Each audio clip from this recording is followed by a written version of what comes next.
So if you find yourself trying to decide if you should list your house on your own or use a realtor, or same goes with buying, you can also buy your house on your own using a lawyer, or you can hire a realtor to help you. I'm going to list off a few situations that it's very helpful to have a realtor on your side to get the most money for your property that you can. We like to think of ourselves as the facilitator of a transaction. It's fairly easy to list a property, get it available to the public. Almost anybody can do that, and there's a million options to do that. But the issues that come up when a buyer and a seller come together are getting more and more complex every year. So I'm going to list a few situations right now that you're going to want to hear about, and is very helpful to have a realtor on your side. Situation one would be multiple offers. I've been doing this real estate game for about 10 years now, and every time I get in these situations, it still boggles my mind.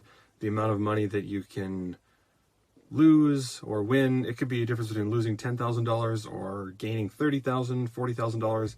Things get crazy in multiple offers, and they happen all the time. We've had a few this year, which is, honestly, I'm seeing a lot of realtors getting multiple offers. The best properties always get multiple offers if they're priced perfectly. If you're not represented by a realtor in a multiple offer situation, the likelihood of a seller picking your offer over represented individuals is pretty low. There's no trust. You don't know where these people came from. It's always safer to pick a realtor's buyer over an unrepresented individual. So I always suggest you work with a realtor in a multiple offer situation, especially if you're on the seller side, just to navigate the muddy waters of all this action coming in. Point number two, assuming you lost in a multiple offer, now your next option is to possibly go into a backup offer. And having an agent on your side can be a huge asset in negotiating a backup offer.